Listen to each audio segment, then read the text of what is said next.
Invitation à Bino, na émission Kitoko. Peut-être qu'il est sans mal à moi, et ça, casse la coordination. Alors, Papa As, les autres, il y a un kati à Masolo Nabiso et la Kabongo et Kodika, Papa As. Alors, nous avons bêta Makambo. Masolo Makambo est allé bongo ouvrage Nabiso. Il y a Bilako, il y a Baka.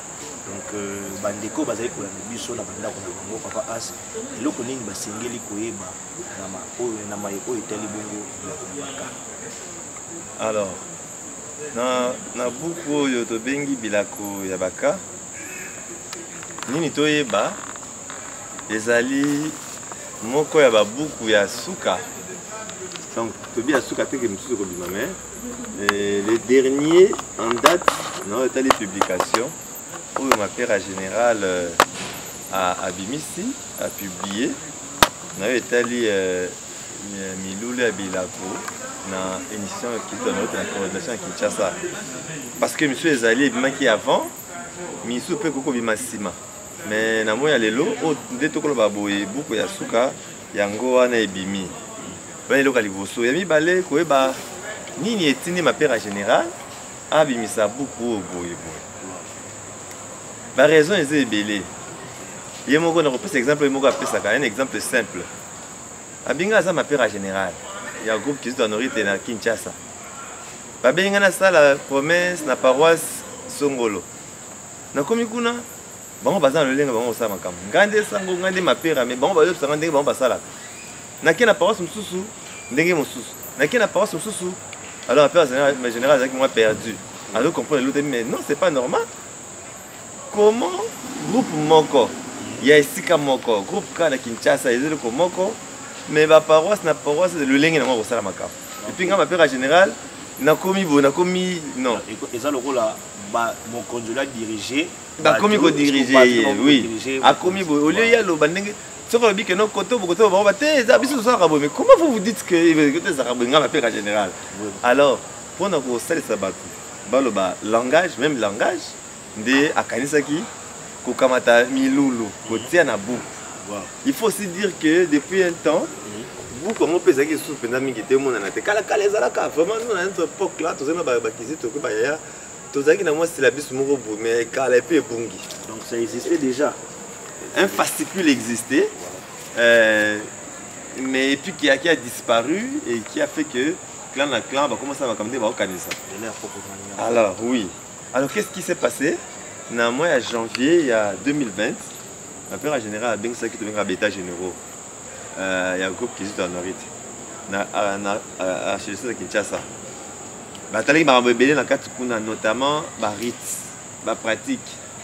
Parce que c'est une occasion tout ça l'état des lieux, il y a oignon, c'est à dire milulu dans quatre ya groupe ka, il y a Kinshasa et puis tout ça ni tout ça la tokana non vraiment.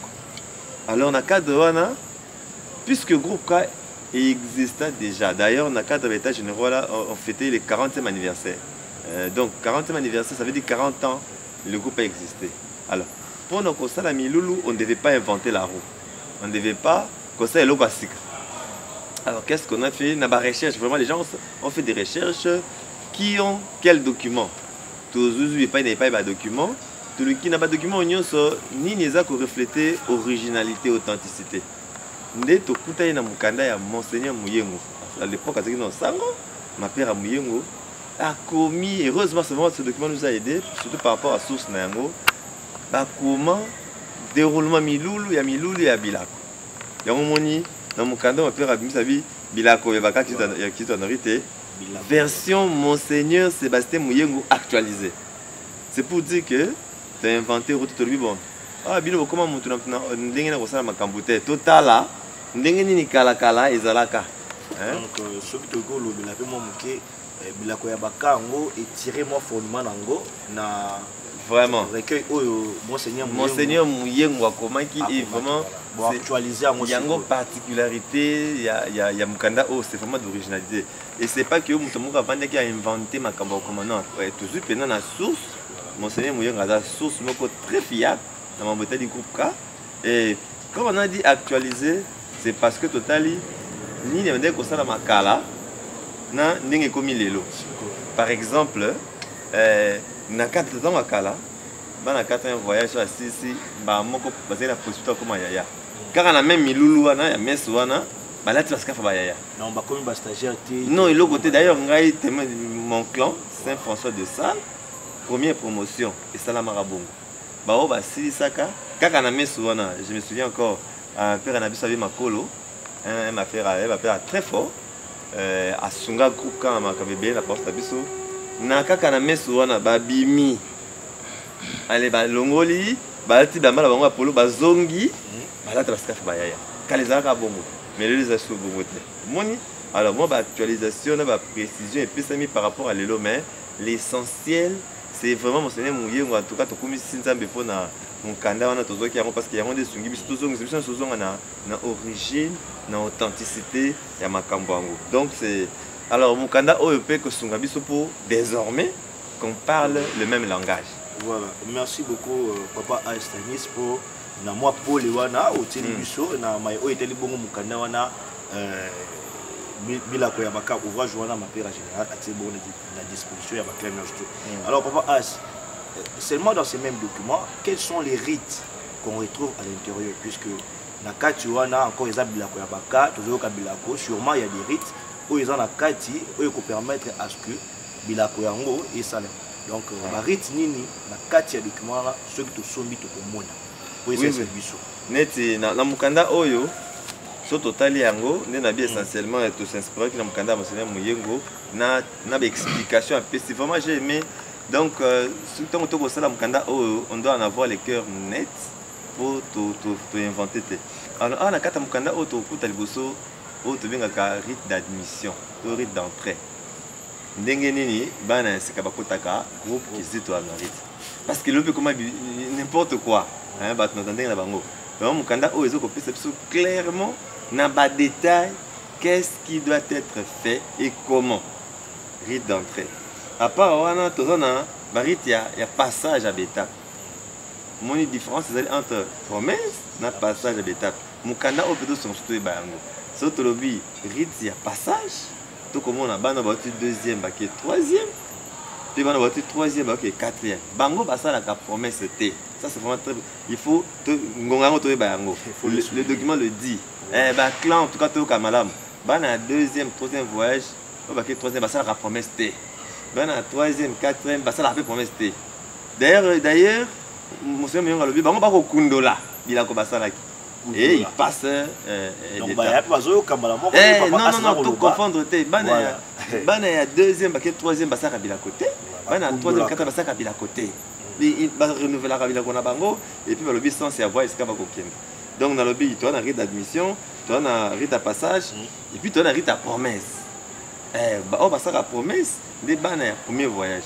Bana ba ki sika ba si mon bembo moi liboso premier voyage baki na deuxième voyage bango basala la promesse plutôt comme on a ma détail ndenge bon basala ka plutôt ça na rite ya benga rite ya sortie to rite ya conclusion au bana quatrième voyage moi ni vraiment ils ont la précision oh to que promesse bana quatrième voyage basala ka promesse té ils ont fini ils partent ba benga ngo rite ya sortie ba benga ngo rite ya conclusion bon ba te go ba promesse bana quatrième voyage ça la raté ils ont la précision là.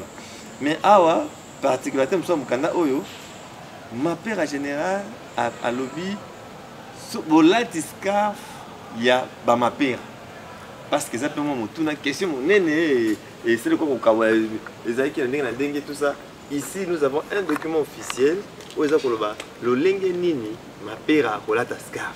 On a toujours na kati ya ba rite toujours va tout le monde na kati donc Limilulu o toko okuta na kati ya mukanda oyo yango wana 4 ou 5 mètres de rite d'admission, rite à passage, rite à promesse, rite à sortie, to conclusion na bolati scarf ya ba ma père. Voilà. Papa asto bana siko na oya liboso wana donc voilà. Rite de passage. Non, non, non, rite d'admission. Rite d'admission, voilà. Rite d'entrée. Monsieur Orloba, rite d'entrée. Voilà. Et au salama nengeni na kati ya batel monsieur. Voilà. Bouke ça va bien. Déjà au salama na mesté. Et ça m'a mesté au salama les bandes. Deuxième chose, balobi et pousser ma lame et salama. Nesika groupe ka paroisse na mesani ko sanga. Vous comprenez? Biso na Saint-François tozarami na jardin paroisse. Un petit exemple. N'espace wana o biso de mesani ko sanga na ba rassemblement na biso ne balobi pousser ma lame. On n'a pas dit que et ça mais c'est comme soutenir mais ils ont malam c'est mieux et ça la manesika groupe ka ya paroisse les mesani osanga et a mis ça tout lobby et c'est qui ça autour du feu zinga ya moto ici encore j'ai aimé moto ma père anda sambela pona yango abe soki ma père azalité assistant ko sambela pona moto soki assistant azate kagu. Donc c'est moto va compétir. Alors donc ma précision d'abord yangoana et pour ça les mains nesika bakawa mesani et kusangana et ça mon tour ya moto et puis ça mana meste ça mana na misate et puis balobi comment ça ba condition ba critère ya bana oyo ba sengeli kozala admis ba na kuka. Il faut pas la banane parce qu'il va au moins baptême. Donc c'est ça. Nous sommes chrétiens. Voilà. Bon, par exemple, mais c'est vraiment là le problème parce que je ne suis pas très bien placé. Je suis très mal placé pour Yagoloba. Bon, mais ce qui est salami que bano bazwa baptême te baye. Bon, option directive et c'est une assistance spirituelle. Ba identifier bana lolengo ou ba guka bazuna baptême te to bazana bazana déficience bazana bingango arriéré ya sacrement to azwa baptême te to azwa baptême so azwa te ba sengi na ba assistant ko aider bana wana pour ba se rattraper moi na o azwa baptême te na kati ba bi assistant vraiment option était le but très bien ba assistant ba identifier bango. Bon, bah, solana ma père. Moi, je dis la père aux ma père, aumônier, présence sacerdotale, aumônier en 4 décembre. Bah, solana ma père, bah, t'as le lingeni ni bah, non, bah, aux malongi, po, bah, coula. Tout bas au bataille. Vous m'avez comme ça, l'assistant. Parce que ça, madame, t'es aujourd'hui, vous êtes mi keba et paranga. Bon, moi, na et vous commencez à les chasser. Mais, bon, malamu, moi, na oya, et pour kota, à ça, moi, na oya, si, à zui bataille. Ce que ça, mi, que ça n'a pas non, à zo bataille, dans le cadre d'évangélisation, dans le cadre pastoral, et vous avez l'occasion pour ma groupe assistant à aider Bango, voilà, va se mettre en ordre. Alors, toujours dans le sujet, par exemple, bana ba ye na kati ya groupe, ba juna no baptême te, mais bana wana sikoyo bana wana ba koki ko passer voyage te. Soit tu peux passer na éviter donc attends tout comme il y a promesse voilà tu as passage à étape je reviendrai sur ça que na mon ami a quoi ça promesse voilà mon a tobi na rite d'admission et c'est bana basu azwa le baptême et ceux bana basu bana non basu baptême te musala assistant yango wana pe a identifier ba suna bango po ba mikota na molongo ba se rattraper ba fait barrière ya sacrement. J'allais dire les arriérés sacramentaux mais ça n'existe pas dans Nini. Voilà. Mais alors, milieu là ça m'a rendu Nini autour il y a feu. Moi na moko ya sika. Azalambu moi bouya nzete. Un morceau de bois. Balobi si ma ressemble po na moto mukasa toka sima arozama loba. Pour souhaiter la bienvenue, pour souhaiter boye bolamo na bano. Hein? Moi, les loba y a encouragement et bongo. Alors, Nassima Maloba, oh, Mouka Sakoswa, donc, vous que ça le bien. Maloba, il y a Koyamba. Après, commentaire, Wana, moi, na moko. Akoya, Kouwaka, moi, j'étais na Yazwaki, na Moki. Mais c'est pas na Maloba, Koloba. Nakomi pesa po ya kobongisa bomo ebwangai pe bwa baninga bangai mwana moko tanga oboka ntana moto azozwa azosala maloba wana maloba ya liboso c'est que non ami pesi à pouvoir quantité la moto vraiment vous que expliquer malam parce qu'on n'a pas tout le temps ici et les mbabo martyr et koloba que andimi ko landisa il accepte n'est-ce pas de suivre l'exemple de nos saints patrons. Mon groupe pendant dans les martyrs ya Uganda basika na moto. Donc andimi ko mikolanda qui c'est ça voilà andimi ko vivre à l'instar ya ba martyrs wana bo. Bon yeba kosenga na ye ami boka na moto te poisika mais cette vie de sacrifice de martyr avec eux à la fin moi na andimi yango akoyekola pour vivre yango se sacrifier pour ses frères, se sacrifier pour ses sœurs, pour la maison nanda pour musala les amis ta les autres binga na kosala. Donc cette vie na ya ba martyr ko boka ntana moto sens nango yango moi na ndimi moi yango abina ndimi ko bongisa bongo yanga pe ya bande ko bangai. Donc il accepte de se donner ya ko mipesa pona bande ko na ye sima bobo ki moto balobi bien ceux qui ont beaucoup de type bakolata bilé. Ici encore il y a une précision à donner. Bana premier voyage bazaka na scarf té. Ah balobi bakolata bilembo ya langi ya motane. Balobi te ki bilembo les scarf. Non. Moutata scarf comme tu as sali promesse. Moi na sali promesse na ta scarf. Ceux qui moi na boki nzete babi bilembo langi ya motane parce que faut je rappelle que bana na bana voyage na couleur nango. Pour na bana premier voyage zaka vert. Couleur il y a vert et ngolo baté scarf il y a vert. Ça peut être moi macaron, hein, bon estampillage moko il y a couleur verte, ba komi kombo, ba komi clan, ba komi komba paroisse et tout ça comme moi na pour indiquer que azamona a premier voyage. Mais en tout cas, bola tibilimbo o bukande lobi awa ezali scarf té. On a c'est important qu'on peut ça bana il y a premier voyage scarf. Voilà. Alors la scarf té. Voilà, mais papa, c'est système ming na ba clan ming ya, on a fait tout le bapé ba clan ming au monde oyer premier voyage, dans la couleur verte, ba lettre bana na bango, scarf ya rouge té mais ka couleur verte ba lettre. Donc ça vraiment couleur on peut verte ba lettre et là on y a vert. Scarf, ba lettre. Alors c'est que bon non, c'est pas aussi ça. C'est interdit. Scarf té et qui té des mousseaux té ou qui tamba té ya vert té. Baluka macaron, en tout cas l'objet indiqué est un macaron. Donc on a rappelé que Moto va béni ici. Je pense que j'avais cité une étape avant. Moto va béni ici. Si ma benza moto, bana waboki nzete. Na maloba wana. Si mande mukasa kozo maloba bienvenue mukasa to kasi.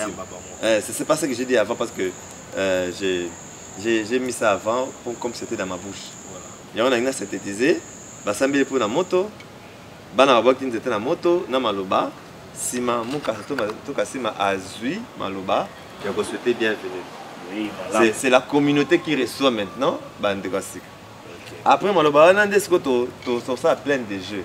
Jipping, animation. Voilà, il y a mulumba na moni ningani pour la baya mulumba. Voilà, na yebi ke bazako na biso bazayi pe belé ya mulumba Jonathan Mukelo, ya mulumba Osé, ya mulumba Emmanuel donc bazali mo belé bazako. Ya mulumba ba ba ke wana ko ngonga na ba. Voilà, ya mulumba Paul, donc bazako mo belé. Donc bana na ba esika ba mona ba ka elengi na esengo ya groupe K. Ya groupe K. Donc batu ya kala, les anciens vont accueillir les nouveaux par ce jipping, par la pleine de jeu, oui. Okay. Et puis quand c'est fini, dès le samedi, dès ce qu'on a qui m'appellera, à ça son appel à zate assistant, ce que assistant zate, mukagwa, meka à ça prière wana. Et puis rite il y a admission tu es entré et ce qui wana dans la grande vie. Alors, tout le monde qui a pas rite d'admission. Tozali na passage étape. Na passage étape, toujours mettre le but. Na meste, et là quand il na meste, ami balé. Et c'est quand tu mets ça au sangana, et mis ça autour du feu, moto, ba bénisse ba sambelili. Bana, oyo bazo qui est la deuxième, ba oti la deuxième, ba qui est troisième. Bako se souvenir comment ça va renouveler na ba ko ba ça qui na premier voyage au Kundola bila kona bango baza pe na maloba bango ba koloba wana. Ici encore il y a une précision à donner. Balobi que yaya mosusu qui n'est pas mukasa, qui n'est pas kasima, nde akobenga kombo ya moko mobali mpona clan mibali ya moko ya mwasi mpona clan ya basi mais ya wana azala ya mukasa te azala yaka nsima te akobenga bana oyo ya deuxième mibali oyo ya deuxième ya basi ya deuxième ya mibali ya deuxième bakizito ya mobali nda kobenga ya basi ya banorite ya mwasi nda kobenga ekoza ya meka ekoza ya bakoma ekoza ya kayenga kuta mibali ekoza ya kagwa ekoza ya lwanga ekoza ya mulumba bango nde bakobenga bakombo même chose pour na troisième voyage mwana koleka bakotelema liboso batandi loboko balobi naloba na bango bana ya deuxième voyage baki troisième baloba nakomi pesa mpona kozala attends je vais retrouver un peu les paroles voilà ça serait aussi mieux lorsque vous comment dirais-je vous reproduisez quoi ces paroles au tant à rappeler page puisque bato baza ko la biso bon za pena besoin ya ko somba bongo beaucoup na biso bongo tant ko somba beaucoup na biso ya bilako bako noter quelque part avec non papa a stonga le kaki une émission oyo ezaki bongo spécial pour na bilako ba kapoto comprendre ngo a suivre ki bongo point boye ezaki bongo na page e donc ba page pour na rappeler bandeko ba noter na banda ko pisika bazali alors au dans tout le ba awa eza so badi ko tango banda page 1 type page 4 voilà on ta bongo OK et puis à tout baxi 5 parce que 5 na 6 partenaire de côté non baka banda 1 te na 6 ndisi ka to komona nyonso esengeli na rite ya entrée ya admission bana ya non rite admission na passage d'étape voilà rite admission na passage d'étape bana ya deuxième oh bah OK troisième toujours ami utile à la société na komi pesa pona za la moto ya tina au mokili voilà bana ya troisième avec quatrième être ami de la vérité moto bosolo au mokili voilà donc wana tomoni milulu ya bokoti na milulu ya passage d'étape na ba précision nango oyo buku eza kopesa biso vraiment pour que tolongwa na confusion donc bamukasa na bakasima bakobenga bana te en tout cas na passage d'étape bakobenga bana te botikela baya mususu ya mukasa Joël Kabea oyoki ya kasima Priscilla oyoki voilà bino bakobenga bana te botikeli baya mususu basa voilà merci beaucoup alors milieu la misato tobaki milieu de la promesse alors bané basaka promesse bano bazaki na premier voyage bakokende deuxième voyage yango moto tobaki bana deuxième troisième na quatrième au bout na deuxième baki troisième ouais on baki quatrième va renouveler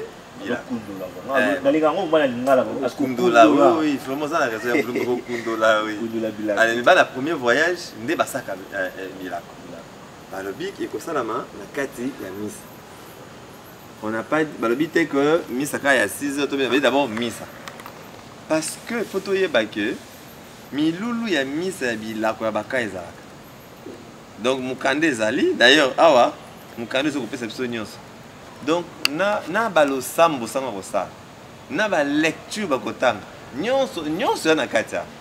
Vraiment avantage monsieur yango. Alors mes ya bila ko baka ils ont obligé de faire ça na kati ya messe moko ya lomingo o messe ya liturgie ya lomingo non eza na oya yango na lolenge nango nde bataka tokomona peut-être na plus tard kuna messe na kati ya messe messe kobanda normalement dès que messe ezalaka tokoti annonciateur a annoncé tokoti bayembi kembo sanga sali prière lecture ya liboso lecture ya mibale évangile homélie. C'est quoi ma cambodie bandi na sima ya homélie.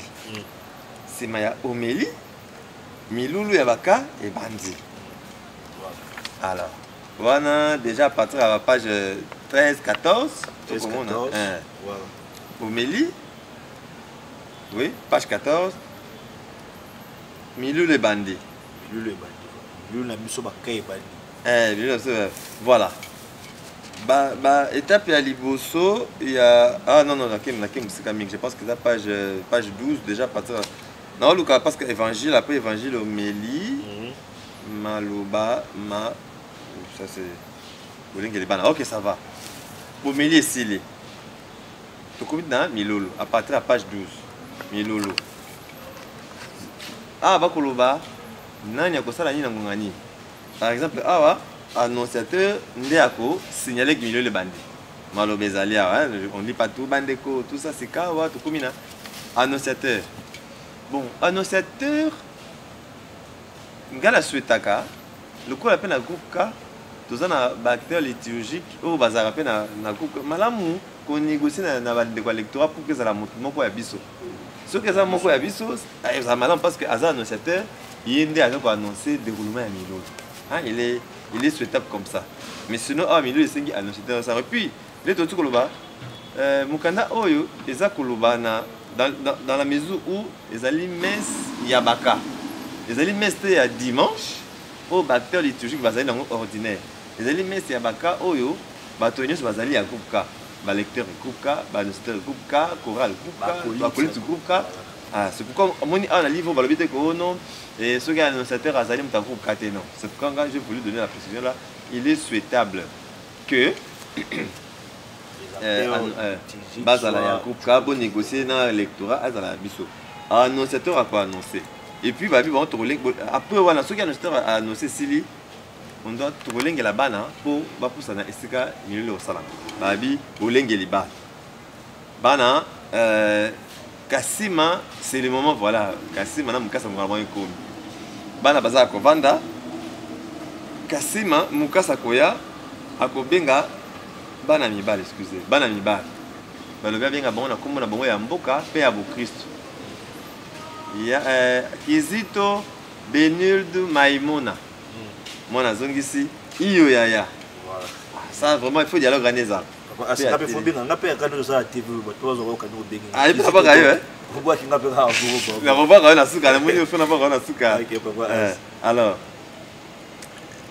ya Kassima pa ko ya abengi na abengi ba Anorit pe Anorit Marie-Jo. Ah oui, ah oui. Anorit Marie-Jo comment on peut les arranger na bosse. Qui ngala pe ya Kassima Duchesse. Ah. Donc Anorit Marie-Jo Duchesse. Ah voilà. Alors puis iyo ya ba ye. Bana batandami basai milongo mibale wana na ngonga wana esika bana bazokende moto ezali babongisi pe bascarf oyo bango bakolata ntongo appel nominal esalami kopusana ya bana liboso ekozala accompagné na mwa nzembo bon somayebaka yamba bisi loa bakambola chanson oyo bana bazokende komibonzama kokoluka nzembo moko oyo eza koaccompagné bana bapusana ti kuna yango babisi mabolengeli bana akobenga bakombo ezali nzembo oyo bango kuna oui na kati yote pardon côté wana nomona na ba paroisse mingi ceux qui bazobenga bana bongo moi ya moko atemaka na côté ba Norit ya moko atemaka côté ba Kizito bango ne mutu babandaka ba pas de danse malem bazokende est-ce que pratique wana heureusement le bien ce n'est pas prévu non ba promesse bilako esengeli et se préparer elengelama nangonga ba répétition nde ba ya bazali boso bana ba sa ba ondeli en même kola milulu eza bana batika bana bana ba 10 ans ba 11 ans c'est des grands enfants ba se ba koli ceux qui ba répéter qui malade parce que ba répéter dans malamu bon ça bilongo bali bazoya sans problème les boso malé petit ta guider bango té bon guider monsieur cause de loin mais ne pas se tenir devant les enfants non les jeunes ne doivent pas apparaître à ce niveau là-bas ce sont les enfants qui vont ba comme une bonza donc eza bana voilà première occasion première émission za tina mingi pour tout corriger moi makambo vraiment c'est l'occasion et à côté ba point sur les i ba ya ti ba ya so bosala ngo botika boye kolisa bana ndo sa ba répétition ba bandeni ni mukolo ba kosala na mukolo wana bino botika bango ba ba posana ti liboso kuna oh no ya mo kaza kutembala ya bola na bina te za nini après wana na baki nzembu sima nzembu il est prévu kokundola baptême bila kotoza na soka na baptême bato za ka boboy satana to boy na bikila kila na boy ambi nzambe ya to yambi voilà sala ngo bongo na sima nango nganga nzambe ako clôturer ndenge ba clôturer ka texte ezali awa soki bana bapusani to kundoli baptême ngonga ekomi siko ya kobenisa babilimbo bana baolata scarf moi bilembo ba kuruze belelo bo kuruze so monente vota chapelet biso to ba kuruze libaya ba tsinga ya suki ya noir balati bana melelo boye ata chapelet voilà awa balakisi mpe losambo nganga nzambe kosala mpona yango mpona kobénisa nyonso boye soki nyonso wana esili nde tukoki bana babandi bilaka balobi bana autour du feu oyo nganga nzambe abénisi ntango abénisi mpe bilembo ya une prière bana batandi loboko mwa mosika batie te mpo liboko ezikisa bango mwa mosika mpe bandi koloba maloba ya promesse oyo ezali ya na kati na lisalisi ya nzambe maloba biso toyebi yango waya c'est un peu long voilà na nsima nganga nzambe so yango basilisi nganga nzambe akoyamba bilako na bango na losambo c'est prévu aussi c'est que nganga nzambe akoloba nzambe tata wa bokasi bon son tout ça c'est long après wana bakolatisa bana bilembo bascarf na voilà soki esili bana balatila bilembo esili il est prévu bango basala losambo ya bilako oyo bauti kosala e mokonzi nzambe olingaki te santokizi yango nano ete bakumisa wana na bomature na bango tokosenga na voilà texte ezali awa bana eza biloko to tobi na répétition biloko bana bakoyekola yango soki esili moto elongwe nyonso esili nde bana bakoya kosala maloba na bango ya passage étape ki balongo premier voyage baki deuxième voyage bakosala yango liboso ya kuruzi moni basali bilako liboso ya moto likolo na moto mais maloba ya passage étape bakosala yango liboso ya kuruzi donc yango wana longo na moto bake liboso en tout cas bolongoli moto otieli bana kuruzi bana baza liboso ya kuruzi et puis balobi nandimi koyamba Yesu Kristo na motema mobimba pe komikola ye maloba wana tous toyebi yango je ne vais pas revenir sur tout ça parce que mon mingi te voilà parce que on a toujours na kati ya messe ya promesse c'est ça messe ya promesse voilà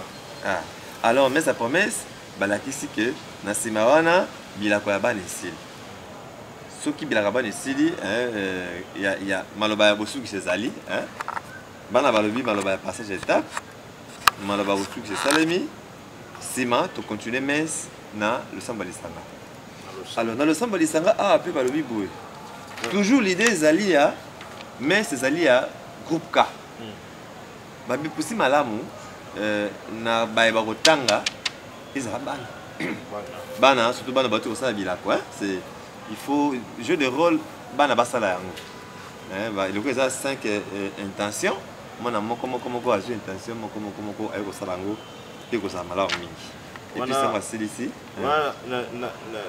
na kati wana namoni olobeli bana ya 4e voyage te ndenge bakosala bongo rite conclusion na bango rite de sortie okomi na losambo ya lisanga nayebi te soki oklasse maloba yango ndenge nini nayebi te papa asi voilà alors mpona bana 4e voyage généralement souvent pour en rester fidèle ezalaki prévu na suka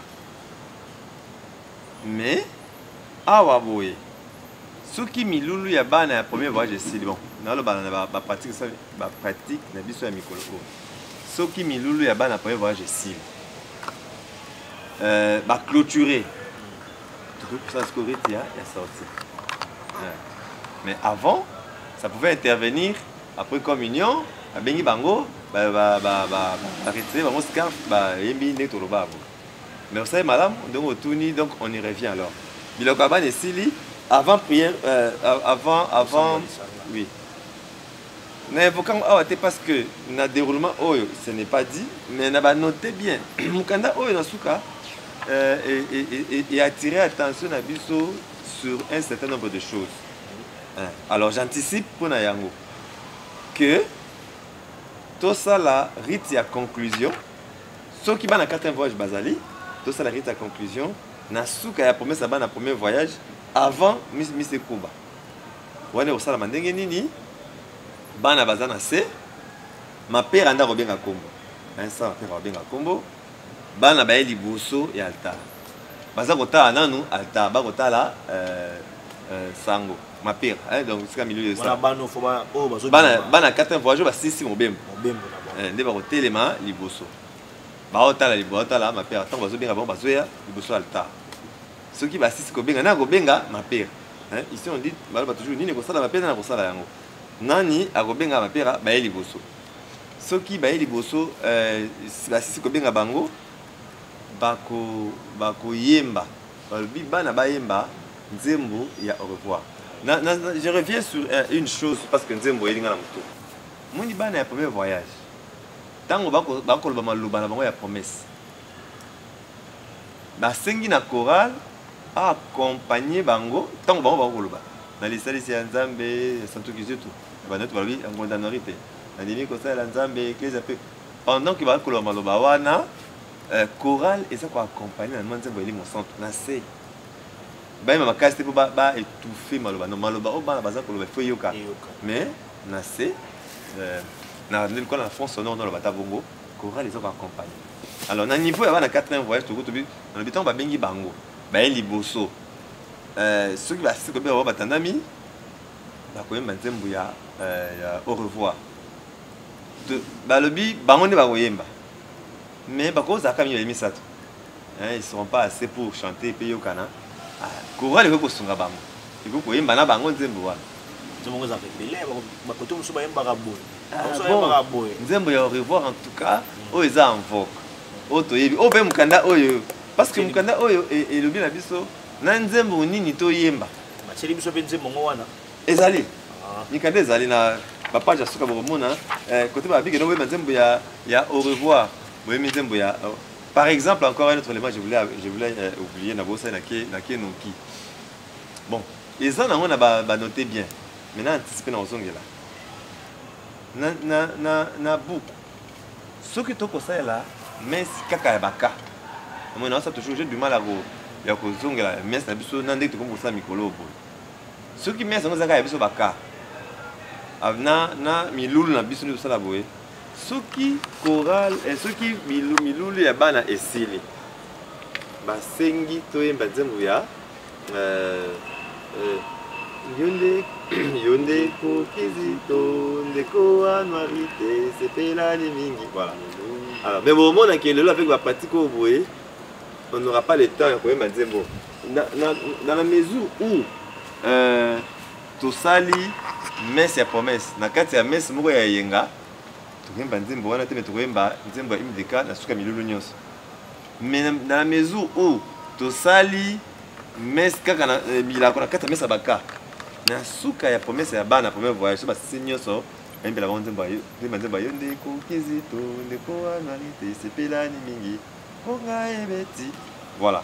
Alors nazongeli bana 4e voyage parce qu'il y avait trop de nuit babengi bango baleki liboso na bascarf bayembi nzembo ya au revoir nzembo oyebani eza ce n'est que non revoir mes frères ce n'est que non lelisanga ya papa aston azali kizito yo tolela kwa kizito benga leli kutu lokwa yaya bana baokende mais ezosala nayebi te pourquoi j'ai pleuré mais ezalaka toujours etouchaka manda nzembo voilà. Alors basali il est prévu aussi que soki basilisi bayembi esili balongoli bango scarf mapere ndako ya balongola bango scarf bon soki alongoli il peut donner aux ayayaya il peut donner un assistant mais en tout cas oyo eza important ezali cérémonie ya kolongola scarf c'est le plus important pour dire que basilisi n'est-ce pas mobembo nde mpe tolobi bakoma ya mbala moko te basengeli kokende na bagroupe ya bagrand jeune baévolue kuna bakozonga koka plus tard mais amonaka paroisse mosusu na baclan batindaka babengaka bandeko ya bagroupe ya bajeune mosusu oui bayamba babugaza bayamba bana bakenda bango bon moi ntongo yo oza mwa tendance mpo obikaka bugaza alors que namonaka bongo mingi soki groupe ya bagrand jeune ezaka bilinga mwinda te eza mpe lelo tokoki na groupe ebele balimbisa ngai namonaka nde mingi babugazaka abe santé dateki biso na état général abi voilà harmonie pastorale. Voilà. Donc vous allez en harmonie aussi avec les autres. Considérez aussi les autres groupes. Il n'y a pas que vous le groupe K. Donc Tanguy Bilinga Mwinda, les gens juniors Ezali. Bon, le lot Niger K payé, bon, même si là c'est très donc alors, il est prévu aussi ce qui si c'est que l'on scarf va signer le livre d'or. En principe, le clan va signer qu'on a un registre et c'est comment promotion ya bana bako céleste na ngonga wana mwana moko akeko signer soki basilisi nyonso batali public batali assemblée babeteli bango maboko sili bakei voilà salami na sima na kata na nilo la promesse bakoya ceux qui nous permettent na lo bana kao to sala to sai bila kona kata messe na biso waka na suka après communion ba kopesa maloba na moko na bango pona maloba ya remerciement discours basala ka discours na basala ka ezali message principal ezali koton de botondi botondi na bayaya ndenge bankadaki biso na baboti na tout ça et puis encouragement na baleki batikala voilà les grands messages qu'il faut donner na moana donc so bolingi la bana pona mona bango bana 4e voyage bobo sanate remerciement et maloba ya encouragement pour baleki batikala quand invité bango na basala ko ba ça pour que bango on peut comment te na souka voilà donc finalement tu touché pendant le bana prière universelle que esengeli na bana kopona bana nde basala le sambo voilà ba lingela ki yango ngonga le sambo ko sala si ma prière universelle en tout cas mise ko continuer normalement mais c'est continuer mabunza préface mais si roi et siliwana mais siliwana et puis dans le baki ba ko zo maloba ya remerciement nani donc les lots vraiment à ça zo piko la nyonso mais papa as vraiment faut qu'il na lo mango parce que déjà tant ils allaient ko kende ba minute na biso déjà ils allaient vraiment ko lia mambango mbango na banda ko banga c'est vraiment un point wana vraiment pour que les moments na mango pour tout ce pays mission na biso voilà j'avais promis de retrouver les paroles. Bah, la deuxième et troisième, dans le qui ont déjà au combo de Jésus Christ, n'a commis pesa pote, n'a la moto ya tina au muki. Voilà, passage il y a troisième, deuxième et troisième. Namugogo, troisième et quatrième, n'a commis pesa pour na kozala moto ya bosolo. Na komi pesa pona za la moto ya bosolo pe ya bosembo voilà na komi pesa na linga za la fidèle na lo makambo na mutu na ngate po eza mukanda photo tanga yango boye exactement tant ba de baso ba mona ngo na komi pesa po na kozala moto ya bosolo pe ya bosembo o bomoyi banga mobimba wana ami de la vérité voilà mais mis ça ici et puis milieu de continuer bongo sikoyo promesse ya bon tokei na ba tolobaki nini tolobaki sima ya promesse rite ya sorti pe na lobeli yango lobeli déjà donc sikoyo na minute donc il faut lobela biso ba point oyo lobaki wana ba noter bien wana biso renvoyer ke wana ba noter bien wana oui donc oyo citer biso yango ce qui est vraiment important pour nous, c'est pourquoi pas te kango mais dans le moment où parce que tu connais déjà que na suka kobanga na tshende yango na télé télévision ngonga et bien émission za ngonga alors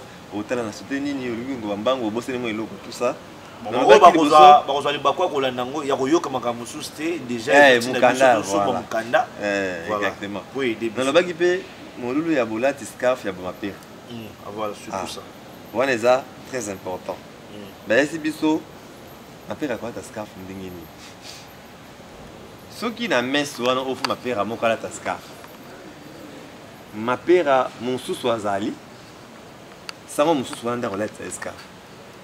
Merci beaucoup papa Ast comme déjà comme on a souka émission na biso bandika balandaki biso bayebi bongo bilako ya baka ezali nini pe makambo nini tokokuta bongo na kati ya livre wana mapera général azu actualisé bayebi bloko nini bakokuta na kati. Merci beaucoup pour na éclaircissement pe biso pour na mwindo tie kati ya mitu na biso. Alors question ya souka papa Ast manuel oyo tokozwa ngo wapi pe ezoteka mana combien? En tout cas, on a poussé manuel déjà 5000 francs seulement. Ils ont 5000 francs. C'est quoi vous prenez vos oyango? Ils ont pas ma père en général. Dans Saint-Anne. Tout pays sous la station tous en anglais à la Saint-Léopold, la Saint-Sacrement. Il y a un encadreur, devenir encadreur de vos parents.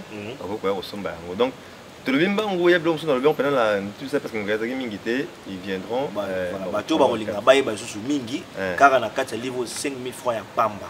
Oui, bah, nini et des bana parce que l'autre tigre la mito bana des tigres la libéla donc tout peut ça bana makambo ezali bongo ya bien pamba te bango pe na tourna bango tongo ba ko yamba bana tongo ba ko éduquer soit tongo ba ko former la génération nous va former on a le lingue oyo et c'est voilà, c'est la fin de cette émission Écho des cas. Moi je dis que c'était d'ailleurs un entretien avec Papa Astanis, puisque nous avons parlé de ce qui concerne quoi, c'est Emmanuel Bilakoyabaka. Merci à Yalwanga Freddy qui était derrière les caméras pour nous assister, pour réaliser cette belle émission.